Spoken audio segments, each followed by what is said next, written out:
Hunter, Pence, Daron, Sutton, and you. College baseball fans. Great time of year, by the way. Summer league, athletes getting out, collegiate national team, draft coming up. This is perfect game college baseball. And Hunter, we've got a great show because we have 3 head coaches who are brand new head coaches in a sense. They all have amazingly deep pasts and histories, but Erik Bakich is a new head coach of Clemson. Kerrick Jackson is a new head coach at Memphis. And Blake Beemer is a new head coach at Butler. I'm excited to talk to all 3 of them, Hunter Pence. Yes, it's 3 big celebrations. You know, anytime there's a changing of the guard and a new head coach headed into such great organizations and colleges and universities, it's a big deal, and there's a lot of work to be done. And I'm always thrilled and excited to hear from the great minds that have this wonderful opportunity in front of them and what their plan is to go about making the most of their new opportunity. To zero in on Bakich before we go to break, it's a man who leaves a program very healthy and goes to a program that will be healthy very quickly and is proud to talk about both programs. It's nice in an evolution where sometimes people move jobs, players change schools, where positive talk from the place I came from, positive talk to the place I'm going. I can wrap my hands around that.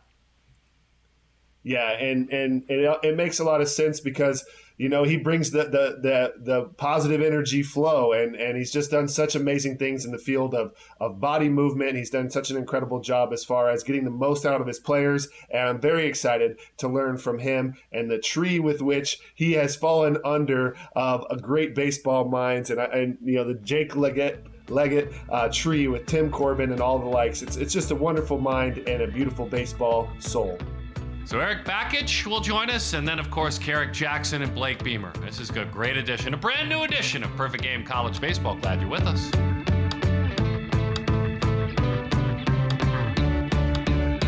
Perfect Game College Baseball. Hunter Pence, Daron Sutton, and Erik Bakich joins us, the brand new head coach at Clemson. He's been a friend of our content and our programs and helped us build this platform with great conversation. He spends time with us now. Erik, thanks for hanging out with Hunter and I. We really appreciate it. Oh, thank you, Daron. Thank you, Hunter. Appreciate you guys having me on. Can you kind of help us understand how this came together? I understand it came together 20 years ago. I get that part of it, when you were still learning the concept of coaching and growing. You might still tell me you're learning today, but can you kind of tell me how this came together and how excited you are to be here now? Yeah, thrilled to be here. Obviously, like you mentioned, 20 years ago is where I got the start, the opportunity to jump into college coaching, and was very fortunate. I feel like the luckiest coach in the world to join a staff of Jack Leggett and Tim Corbin and Kevin O'Sullivan, and that 2002 Clemson team that was just a juggernaut, was ranked number 1 in the country for most of the season, finished tied for 3rd in the World Series. And I mean, what an experience to be around those guys. Khalil Green, Jeff Baker, Michael Johnson. Just felt very fortunate to have the accelerated learning curve, being around that staff, being a sponge, and sharing an office with Coach Corbin and Sully. I mean, talk about taking it all in, sharing an office with those 2 guys. So that's kind of how it all started. And so when the opportunity presented itself, it was a very easy decision. Yeah, Erik, talk about some wonderful baseball minds, and I'll never forget that Clemson team. I believe I was coming up watching them, and the Clemson white spikes, I'll never forget them, and all the eye black that Khalil Green had on. But it's so exciting to follow your career after that, and a lot of the stuff that you've implemented from there, and just hearing you talk as you get this job at Clemson. I want to ask you mentioned something that's near and dear to my heart. Obviously fundamentally sound and mentally tough, but relentless positive energy. Can you talk a little bit about how you implement that and how that's a part of your coaching philosophy? Yeah, I think coaches were a byproduct of the coaches who have influenced us. And so I've been fortunate that, with my upbringing in California, and Hunter, about playing out there and the quality of baseball out there, but had some great coaches out there at the high school and junior college level. But then to kind of get into the Jack Leggett coaching tree, that's really where a lot of those things you just described I could really see And so I feel very fortunate to have only ever been a part of the Jack Leggett coaching tree. And one branch was playing for Keith LeClaire at East Carolina, to then getting the coaching start with Coach Leggett and seeing all those characteristics you just described in action, and then going on with Coach Corbin to Vanderbilt. So it's all of those behaviors, and it's those traits that I think as coaches, you just model the behaviors that you want out of the players as well. And I've just been fortunate to see that from coaches who have influenced myself personally and kind of paved the way. Yeah, it's a beautiful thing to hear, and I just wanted to, the Leggett coaching tree and just implement.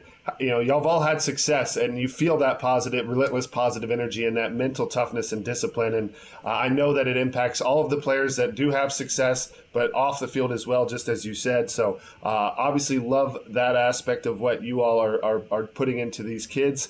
But I wanted to jump into, now that you left, obviously, a very successful year at Michigan, a very successful stint, into another really storied franchise that had a pretty good record at 35-23 last year. What are your earliest steps now that you're moving into this job at Clemson? What are the earliest steps for you, Erik? Well, the jobs to be done in the first month, hire a staff, and first things first was get a hold of all the players. And so connect with them right away and just let them know that, just looking forward to building a relationship with them. And then hiring a staff. And now it's kind of like branching out, and we're going to go, we're honoring all the commits of the 23, 24, 25 recruiting classes. We've got some big events coming up that Perfect Game is actually hosting, that we're actually going to be able to see these guys all in action. So we're looking forward to that. And then it's connecting with the alums. We're putting together an event to bring all the alums back on campus in the fall. It's connecting with the high school coaches in the state of South Carolina. We're putting on an event for them, and as well as the travel ball coaches in the entire region. And we're going to try to do something for them, have an event on campus for them as well. So it's these jobs to be done in these first 30 days. It's a critical window where you're just trying to connect with as many people as possible, but really just that relationship building process, and just trying to get to know our guys and just let them know that, hey, we're in it in the long haul for them. They're a part of the program. We're not one of these coaching staffs that's going to ever mention anything about bringing in our own guys or anything like that. It's embracing the kids that we've got, because that was one thing that's very clear, is there's a lot of talent on this roster, and they were very close, maybe one game away from going to the postseason last year. So I think we have a lot of positives to build on top of and help these guys reach their potential. Yeah, a lot of sophomores. My goodness, a lot of sophomores on that team, and I'm sure Max Wagner is going to go very high in the draft. He and his 27 home runs. But as you started to communicate with your players, why don't you share with us, in your mind, a handful of guys that you're really excited about that maybe will help you as lieutenants? You've gotten to know that, hey, Sut, I knew them when they were high schoolers, right? I mean, I understand who some of these guys are. Why don't you excite us about some of the guys you're excited about in this upcoming fall and then season? Sure. Well, there's a couple guys up in the Cape right now. You got Caden Grice, you got Cooper Ingle, you got Blake Wright. Those are three mainstays in the lineup the last couple of years that, we'll certainly want to build the lineup around them. And then you're right. You got a lot of pitchers. Obviously, Mac Anglin's going to have a decision to make here in the draft, and he would be a huge piece to get back, but it looks like he's going to have an opportunity that, maybe to start a professional career. But we have a lot of pitchers that made starts this past year, and it's one thing looking at our staff that they don't seem to lack stuff. We got a lot of guys with stuff. We got guys that, are well into the mid-90s. So, for us, it's really, understanding that pitching staff is so important. In college baseball, if you're going to be thin anywhere, it just can't be the mound. And so just getting a hold of those guys and helping them harness their stuff and really help them reach their potential as pitchers. But I think the position player core, guys, even with Max Wagner's 27 home runs, they still hit over 100 last year, and there's a lot of those home runs coming back. So I think there's some explosiveness to this team on the offensive side, but also on the pitching side as well. So, we're looking forward to putting all the pieces together, but I am very optimistic and very excited about this group of guys coming back next year. Erik, what kind of program is Tracy Smith inheriting? I know the work you put in. We were just together, you and I. It seemed like a couple of days ago in Ann Arbor. It was a little more chilly out there, but Tracy comes in now. But for you, as you say goodbye, what kind of program do you think you left behind? Well, one with positive momentum. We peaked there at the end. He's got a good group of weekend starters coming back, and Connor O'Halloran and Chase Allen and Jacob Denner. You've got some really talented position players coming back as well. Tito Flores, if he does come back, I know he's doing well on the Cape right now, may get a chance to go pro. But there is definitely some good players on that roster, and it's Michigan. It's a school that, this is what I noticed getting the job 10 years ago. You can get into any living room in the country with the brand power that it has. So I don't think Tracy, and as familiar as he is with building a powerhouse program, he's going to have any issues getting into any recruit's living room or scouring that portal to get some key pieces here to supplement whatever he needs. But it's got a lot of momentum. The brand recognition of Michigan baseball right now has some cachet to it. And so I'm looking forward to seeing Michigan baseball continue that positive climb and keep ascending.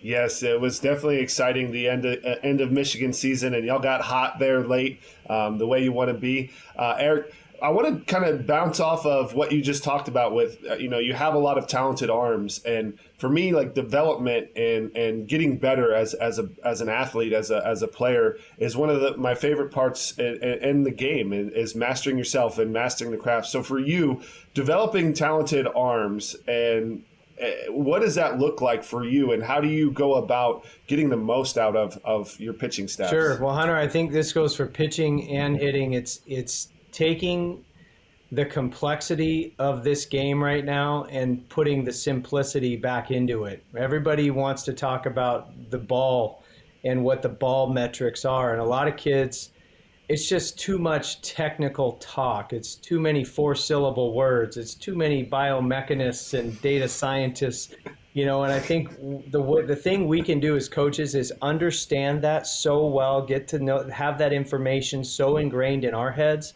that we can simplify it very easily to the players, so that you can give them just, some cues that just paint pictures in their heads of what they need to do, and understand that if you want to have the ball do better things, well, the body is what allows that to happen, and the brain is what moves the body. So really attacking those two areas of player development, of how can you improve your body, how can you make your body move more efficiently, how can you unlock some of the joints in your body that may be a little bit immobile or lack some stability, how can you use the ground even more efficiently to generate power, and all those things, and be able to have that energy that's flowing from the ground out to your fingertips, how to harness that the best you can. But in order to do that, you got to unlock their brains, and in order to unlock their brains, you got to declutter, because there's so much information out there that it can be very confusing for a high school or college kid. And so that's our job as coaches, to teach this information and teach the how. When people talk about process all the time, that you need to explain. That means the how. How are you going to do that? And that's where we've had a lot of success with player development, is just simplifying it and putting it in ways that allows them to unlock their body's potential. I mean, what a beautiful answer. And I have 1,000 questions backing that, of what joints do we need to unlock? How do we get that energy from the ground? I love it. But I did want to move to for me, you talk about, and I thought that a lot of the Giants staff and the Rangers staff at the end of my career did an amazing job of, like, having all of this data and simplifying it for us. I can imagine it's even tenfold for the college students who also have school. you have, the Michigan team had the fanny packs, all the players in there and their notes. And I've always wanted to know, like, is this their defensive positionings? Is this something to do with offensive signs? What exactly is the fanny packs that these kids are wearing on the field? Hunter, you can't call it a fanny pack. I mean, come on. That's just... I mean, the awesome information pack on their belt. I mean, fanny pack has such a negative connotation, God almighty. They're back in style now. Kids love them. Okay, so the fanny packs. All right, what do you call it? I guess a play card, but I guess we'll switch to fanny packs now, See how that goes over at Clemson. You're right. You got to rebrand it. I'm sorry. The play card. So defensively, they just have one in their back pocket. It's a laminated, just a like almost the size of an index card, and it's got the opposing team's lineup, and it tells them where to play. That's all. And the speed of the runner, where to play, stuff like that. The offensive ones are the ones you're referring to, and most guys wear them on their belt, and some guys wear them on their wrist, and it's just it's every sign you could ever think of. It's every timeout that you've ever been a part of where the coach gives you whatever piece of information that he wants to give you during that timeout. It's endless amount of information you can put in the simplicity of 3 numbers. So the player doesn't have to memorize signs. You don't have to call timeout to give him a piece of information like what pitch to sit on or anything you can think of, or something that, maybe he has a mantra that he says that makes him feel just super confident, and you can give 3 numbers that reiterates that to him if you think the game's starting to speed up a little bit. So it's anything from mental game all the way to, putting on a hit and run or a steal or a bunt. But it's the simplicity of 3 numbers. They look down, they see the 3 numbers, they see what the play is. And then we have a bunch of deeks. We have a bunch of decoys that mean nothing. So it's, we're always doing something, but a lot of times we're not really doing anything. And the players know that right away. And so it's a way to simplify the signs, but it's a way to kind of make it fun as well. Because I could put something on there, like they look down and there are 3 numbers and it says "be a dude," and it might put a smile on their face or something. And for a college kid to be able to relax and compete and have some fun in the moment, that's sometimes more important than the mechanics of their swing. Thank you, Eric. We really appreciate it. Congratulations on the new opportunity. We can't wait to watch you guys go to work. Hey, thanks, Daron. Thanks, Hunter. Appreciate you guys having me. The fanny pack. Amazing. The fanny pack. That gave me a good laugh. Erik Bakich, when we come back, we'll talk with a couple of more very successful brand new head coaches at their universities. That's the theme on this show. Perfect Game College Baseball on Perfect Game TV.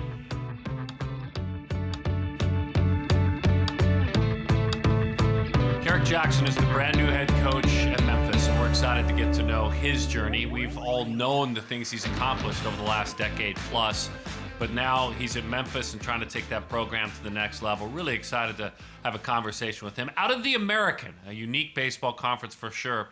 Kerrick, thanks for hanging out with Hunter and I. We really appreciate it. Congratulations on this opportunity. No, appreciate you guys having me on. And I'm very excited about what we got going here, and sky's the limit. So speaking of the sky, it's like anytime things start to bubble up and you think about an opportunity, it's that small bubble, and then it is a geyser shooting to the sky, and it becomes obvious. This may be the best fit for me. Kind of walk us through how that happened for you with Memphis. Yeah, it was a situation where obviously Coach Schoenrock had announced his retirement at the beginning of the season, and I think the administration had gone through their process, and they reached out to me and said that as they were kind of looking at potential candidates, that my name kept coming up from different sources, and they wanted to reach out and see if I had any interest. And ironically, this was a job that I always felt could be a monster, and could be a power mid-major, if you will, and could be a program that could be considered to be one of the top 50 programs in the country, based on location, based on history of baseball just in this area in West Memphis. And then when you look back at the history of baseball at the University of Memphis itself, it was just the perfect spot. Yeah, it does seem like a great fit, and the sky is the limit. And obviously, you've had a lot of success at coaching in the past. I want to ask you about one of your hires, and first and foremost, I guess it's a big deal to get a staff around you and get in harmony with everyone. But Tim Jamison, you hire as your pitching coach, and he's worked with the likes of many great pitchers over the years. Can you talk to us a little bit about that move and what you and Tim Jamison's relationship? No, for sure. Obviously, when I was at the University of Missouri, he was the head coach there, and he hired me to come in there. And I came in and filled in after Vitello left and went to TCU. And so we've always had a relationship. When I coached junior college, I was always working their camps in the winter. I had obviously, turned them on to different players that I'd seen out across, and hey, here's a guy you need to see, or hey, here's a guy you should recruit. And so our relationship developed from there. And then when this opportunity presented itself, I'm one of those people. I'm a consummate learner, and I tell my players all the time, if I ever get myself in a situation where I think I've got it all figured out, that's the day I need to quit. And so to take somebody like Coach Jay yes. and bring his experience on board, not only to what it will do for our players, but what it'll do for our coaching staff, to have a guy that has done all the things that he's done in his career as a player, as an assistant coach, as a head coach, coaching Team USA, being around Scherzer and Kinsler and Aaron Crow and Kyle Gibson and Tanner Houck and, just all those types of guys and what we want to build here. When you talk about wanting to potentially put ourselves in a position to be a national power, well, then you got to lean on guys like that have had the experiences they've had. Yes, and I got to give you a big credit because first and foremost, if you want to have a powerhouse program, you got to have some pitching in the baseball department. So wonderful decision right out the chute. I'd like to ask you, because you've done scouting and it's really wonderful to just listen to you talk the passion that you speak with baseball. How much do you think that your scouting work really helps to be a college recruiter at A, all of the connections, but B, just the time spent watching a lot of players play? Yeah, I think it's the idea of going out. I think when you talk about recruiting and or scouting, the ability to evaluate players and, for me, it's a holistic experience. We have kids that will go out and we'll see them. And, I've had assistant coaches or other places, we got to offer this guy. Okay, what do you know about him? What do you mean? Well, what do you know about his family background? What do you know about his character? What do you know about his makeup? Yeah, it's great that you went out and you saw him and it was 90 to 92 with a really good slider, but we can't just go out and recruit the best players in the country. We have to go out and recruit the best people in the country that are actually good players. And so for me, it's being able to dig in. And I tell kids all the time, I don't need to see you successful. I need to see what happens when you're not successful, because that's who we're getting, right? As a hitter, I need to see you go 0 for 4 with 4 punch outs, because I need to see if you're going to carry that onto the defensive side of things. I need to see you go 0 for 3 with 3 punch outs and come up in the bottom of the 7th inning with the tying run on second base and see what kind of at bat you're able to put together. Or the pitcher that you get squeezed by the umpire and it's not going your way. How does that affect your ability to go out and do your job? And so for me, it's yes, we know what it is when it's good, but shoot, we've all been in this game long enough to know it's not going to be good all the time, right? We're going to get more bad than we are good. So are we okay with the bad? We know we love the good, but are we going to be okay with the bad? And if we're okay with the bad, then we know we have exactly what we want. Carrick, I thought it was very cool when you talked about moving that program and remaining in that top 50, right? And if you look at the American with ECU and Central Florida, Houston, gosh, I could name them all. And even Wichita, and I know they'd tell you, like, we didn't have the kind of year we wanted to have last year. We definitely didn't. But kind of explain to me, from your eyes, that conference. Everyone's always enjoyed watching the growth and development of that conference. Explain from your perspective the American. I think I look at this conference and for all practical purposes, I think you can label us a power conference. It's a league that has year in and year out, for the most part. It's a multi-bid league. I think last year, college baseball as a whole, obviously, was just down across the board last year. Teams that were normally good and conferences that were normally a lot better, they just weren't for whatever reason. I don't know if it was the remaining effects of COVID or whatever it was, but traditionally, this league is one that those top teams, the top half of this league, is pretty competitive with anybody in the country. And I think if we can continue to maintain that we put ourselves in a position where not only are we going to be battle tested in our conference, But we're sitting here in the middle of SEC country. So we're going to play Ole Miss and Mississippi State and Vanderbilt and Arkansas and the likes. And so our guys are going to be ready to make that ascent. And so playing that type of competition, that when we do get to that level, we're going to fit right in and be able to keep this thing rolling. Yeah, it's interesting. Hunter was talking about the impact different stops along the way have had for you. I'd love to know your time with the Boris Corp. I mean, again, it's about recruiting, it's about communicating, but to me, it's just such a deep, deep history that you have had, and such a unique one and diverse one. But the time even working with an agent and a corporation who empowers players at the professional level, what did you take with you from that experience? You know what? It was an interesting, like you said, it was an interesting experience for me.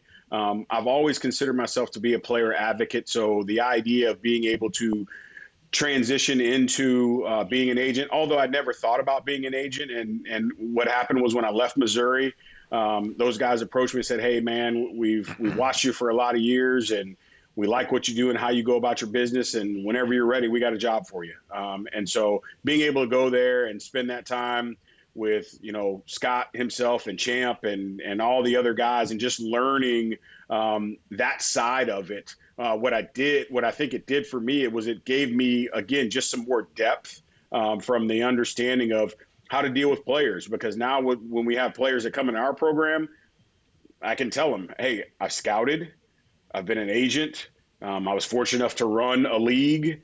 So I've been able to, and being fortunate and blessed enough to do almost everything there is to do in this game. And that only helps the players that we have in our program to make sure that we're putting them in the best position to be successful, regardless of whether it's on the field or whether it's in the front office. That now there's conversations we can have, there's connections that we have that put these guys in a great position to go off and be successful in life, regardless of whatever route that is that they choose to go. It truly is an amazing angle, and an angle that only you have had the experience to have had all of these different ways of looking at the same game. And I always love, like, when I'm watching baseball or thinking about baseball, it's like, how can I think about it differently? And sometimes, when you're playing a chess game, you just got to look at the board right. in a different way, and you see the move that you need.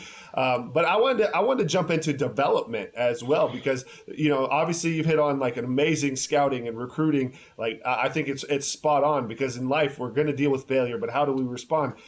As far as like development and developing players, what are some of your thoughts on developing let's say hitting and the likes? It's a teaching based environment, right? And many people will say that these terms are coaching and teaching. As far as I'm concerned, those are two different things. I think you have to teach before you coach. And with hitters, I think we have to, as you know this, right?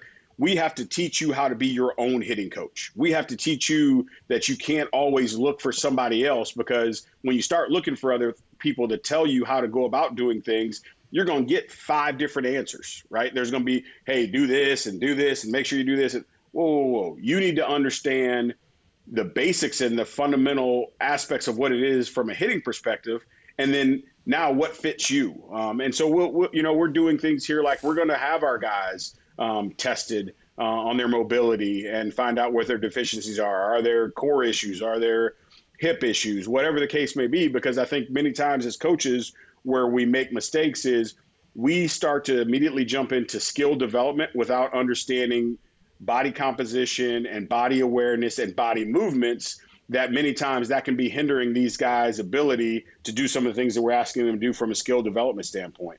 So holistically, this is a teaching environment, and kind of what we go by the mantra with our coaching staff is teach, coach, correct. So basically, we're going to teach you concepts, then we're going to reteach those concepts, then we're going to coach those concepts that we've taught you and how to apply those to the games. Then we're going to recoach you on those similar concepts. And if we have to get to the correction phase, then we'll move into that. But hopefully by going through that process, not only are we having you be successful in understanding what it is that we're asking you to do and why we're asking you to do it, how we want you to do it, but more importantly, what's going to happen if you do it the right way, that we never have to get to the correction phase.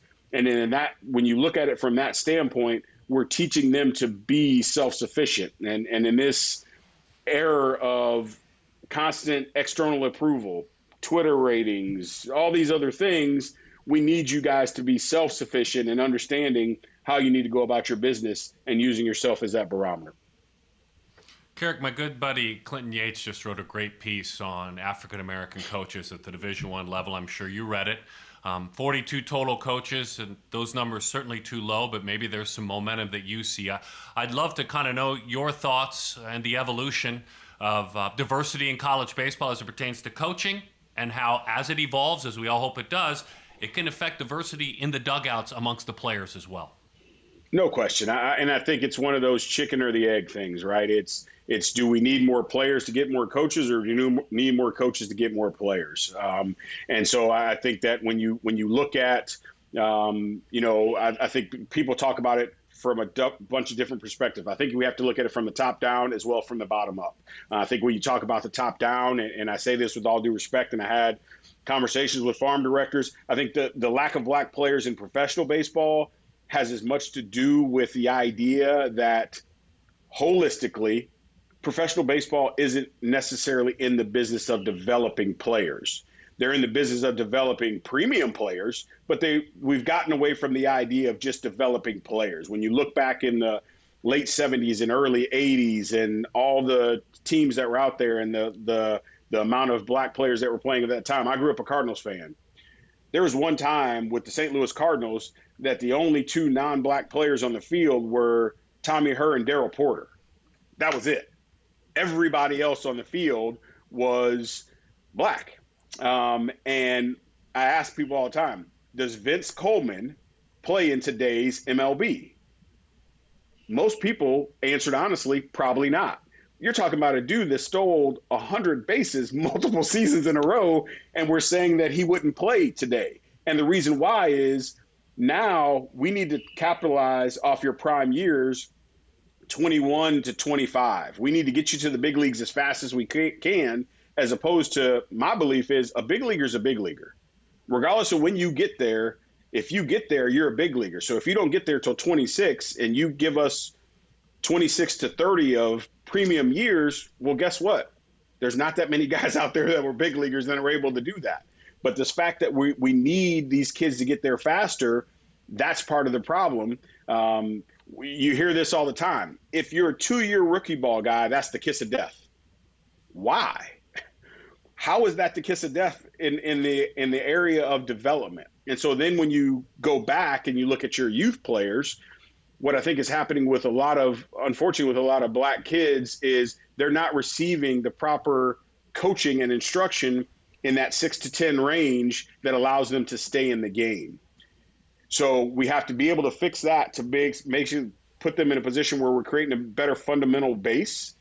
And how are we going to do that? I think we start to look at ideas of like taking these guys that when they get released from pro ball, some of these minority kids, hey, we're going to pay you XYZ to go back into the community and teach the game. You just got done playing. You have a high baseball IQ and knowledge base. We'll help you out with practice plans and coaching development, those types of things. But that's how I think we can kind of get this thing going. And then I think once you do that, then now we're putting ourselves in a position to go out and be successful. And you look at the situation that I'm in right now, and I was very transparent with the AD, Laird and Blair when I was going through this process. If I hadn't done all the things that I had done in my career, we're not having this conversation. I'm not sitting here right now as the head coach at the University of Memphis. And so unfortunately for us as black coaches, we have to have a bunch of qualifiers. I'm still the same dude, right? The fact that I was the president of the MLB Draft League and I did spend time with Boris Corporation, yes, that gave me some depth to my resume and my career, but my knowledge base and the things that I have, regardless of whether I'd done those things, it may have been in a different area, but because of those things were qualifiers, then they said, okay, this is a guy based on these types of things. And so we have to be able to put ourselves in a situation where we can kind of get away from that idea and just look at coaches and determine whether or not coaches have the ability to do the job. The example I used with somebody else was we've had this rash of minority ADs that have been hired in the last 3 to 5 years. Well, black folks just didn't all of a sudden get smarter, right? So the fact that we're doing this, somebody had to say, we're going to put an AD in a position and we're going to give opportunities. And then as a matter of that happening, more and more people got opportunities. So hopefully that's what's going to happen here with me getting this opportunity at the University of Memphis. 2 weeks later, Blake Beemer's hired at Butler. And so now we just got to keep that train rolling and create more opportunities for minority coaches. Amazing. Kerrick, thank you for your transparency and thank you for that answer. I just got a little bit wiser. I really appreciate your time. Appreciate you. Carrick Jackson joining us, brand new head coach at Memphis. Some more perspective when we come back as we'll chat with Butler head coach. The brand new head coach, Blake Beemer, will join us. Glad to have you on Perfect Game College Baseball on Perfect Game TV.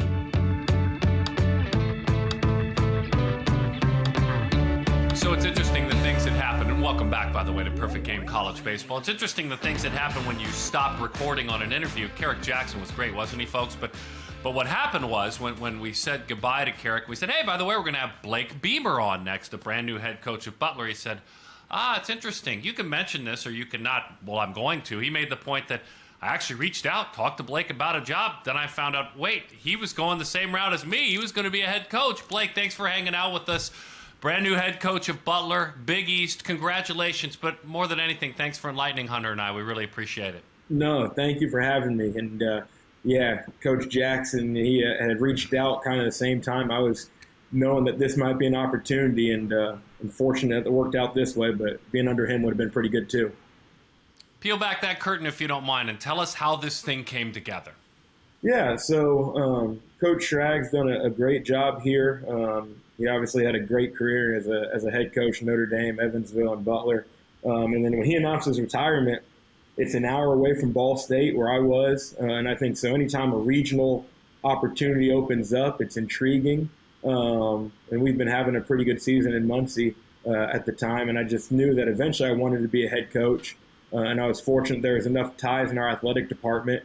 After our season ended, I walked into one of our associate AD's office and just said, hey, what do you know about the Butler baseball situation? And he said, I've been wondering if you're going to come in and break it down. And we talked, and thankfully it opened up this opportunity.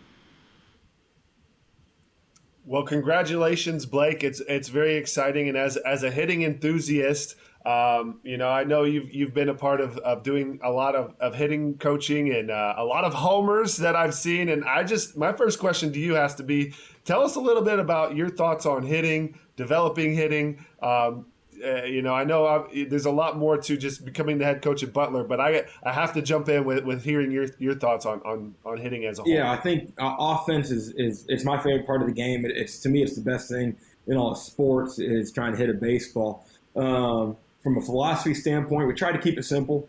First and foremost, give me a hitter with confidence. Give me somebody who thinks he can hit, who knows he can hit, who's put in the work and the preparation to believe that. And I say it all the time because mechanically you can have a bad swing, but if you think you can hit and you can get on time, you have a chance to be a good hitter.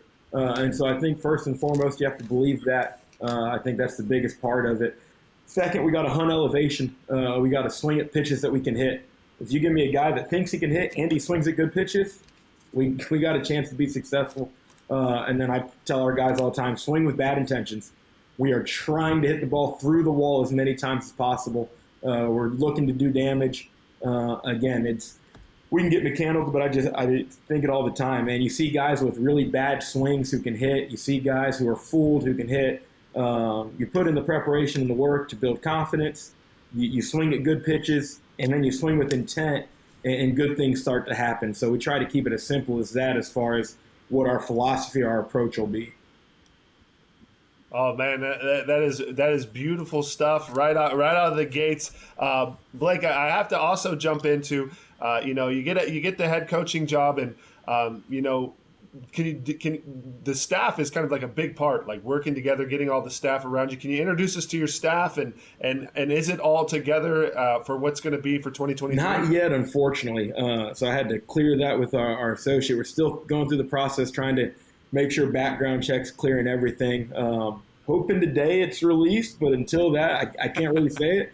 I can tell you, they always say that you're never ready to be a head coach, but if you're willing, it'll work out. I probably underestimated the amount of people that would reach out and have guys for the position and want to reach out and get guys in my ear. And so the first couple of days, besides talking with our current team, with our current recruits and signed guys, it was trying to figure out who's going to be on that list of guys to bring on to interview to to research more about building the staff with. And that was a process. I probably wasn't quite as ready for as I needed to be, but it's been fun. I think we're going to get it right in the end. Blake, it's intriguing when you look at the team that Butler put together last year. They did have 20 wins. They'll tell you they wanted to have more than that. But as you communicate with your athletes as their new head coach and as a recruiting coordinator, you're a wonderful communicator. We've learned that for years watching you work. But who are some of the guys you're excited about? Who are, a handful of guys that you say, hey, Sutton, look at their numbers. Their numbers speak for themselves, but they also may be lieutenants for you at some point as you get to know them. Yeah, I think up and down the roster, honestly. We got Corey Bosecker, left-hand arm, that was thrown out in New England, and if you watch the video, look at the stuff, it has a chance to be electric, and I think that there's a lot of upside there still, untapped potential. Colin All has been a guy behind the dish who was, as I've learned, was kind of thrown into being a catcher for us, and has done a heck of a job where he's manned that every day, and where I think as far as the leadership side, he's really been a guy I've been able to lean on, just learning how things are going, how the guys are doing, and getting to communicate with everybody.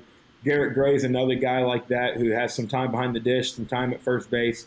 Lucas Galdoni, he's been able to be a two-way guy for us. We've got a lot of interesting pieces that again, I'm really excited about, and I think can make some jumps just from watching the video, the synergy, seeing it and playing against them in the fall last couple of years. I do think there's a lot of good things here at Butler already. Yeah, sell me on Butler. I'm a pretty good player, and I'm a guy who's interested. I know about the whole basketball scene in Hinkle Fieldhouse, but just for sake of discussion, I'm a 16-year-old. I'm pretty good. I'm intrigued. I like what you offer academically. Coach, sell me on coming to play for you in Butler. Where else would you want to be? You're in Indianapolis. You're in the All-American Midwest city, but you're not quite in downtown, so you're 10 minutes from downtown. Everything is great. It's an absolute epitome of a college campus when you're here. You have an unbelievable degree. You're in the Big East. UConn already showed it. You can make the super regionals. You can make a push for Omaha. Now, and I've said this, and with all due respect to Coach Penders and what UConn's doing, they've obviously done unbelievable. I refuse to believe that boys out of the Northeast should be better than what we have in the Midwest here in Indianapolis.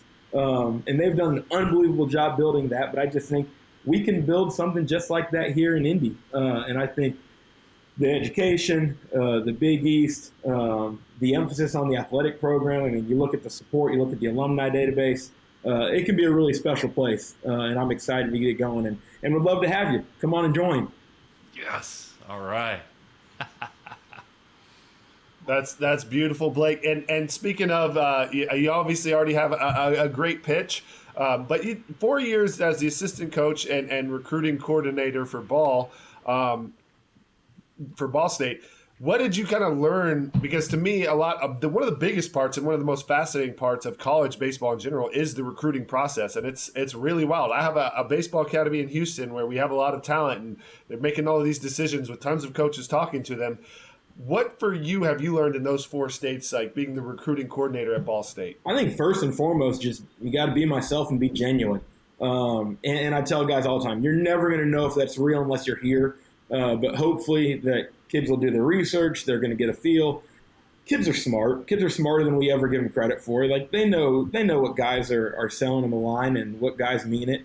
And so I just think being intentional and being genuine is how you build that connection. And I hope that's what's going to make the foundation of a relationship here.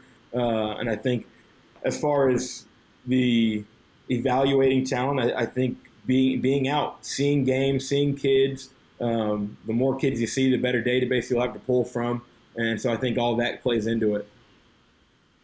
Blake, I'll always go back to 2020, and as a kid of a major leaguer whose father played in the 70s and 80s in very diverse clubhouses, I always felt like my base, my knowledge was a pretty good start. But at 52, I feel like I have a lot to learn. And I'll always remember a conversation you and I had in June of 2020 at a very challenging time for multiple reasons for our country and globally. And you were very transparent about, your journey as an African-American coach. And I want to ask you now, as we look at, 42 total coaches at the Division I level, as, we just talked with Carrick Jackson, Man, your opinion, certainly I respect so much. I'd love to know where we are in this evolution and really opening up the door, quite frankly, for the desire for more diverse dugouts, diversity in rosters as well, more African Americans playing the game. But, I'd love your thoughts, Blake. I think, look what happened this summer with Carrick Jackson being hired and myself. And I think that's a step in a positive direction. You'd be hard pressed to find, I think, when two African-American guys were hired at predominantly white institutions in the same, hiring cycle in the same summer. So I think things are improving. Hopefully in the future we can stop talking about they're improving and it's just everyday life. But I still think it's something that we have to be intentional about. You have to seek and reach out and try to build connections with diverse clientele, diverse student athletes.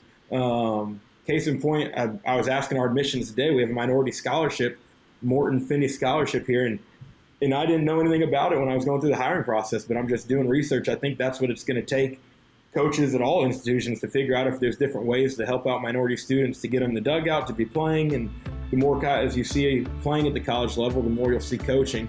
But I think the trend's on the right direction, even from a player standpoint. We just got to keep it going. Blake, thank you very much for your time. I really appreciate it. Absolutely. I appreciate it. Thank you for having me. I want to thank Blake Beemer, Kerrick Jackson, and Erik Bakich for joining us. And, of course, my co-host, Hunter Pence. Always love talking baseball with them. Thanks for hanging out with us. We're here each and every week. Brand new edition coming soon. Perfect Game College Baseball.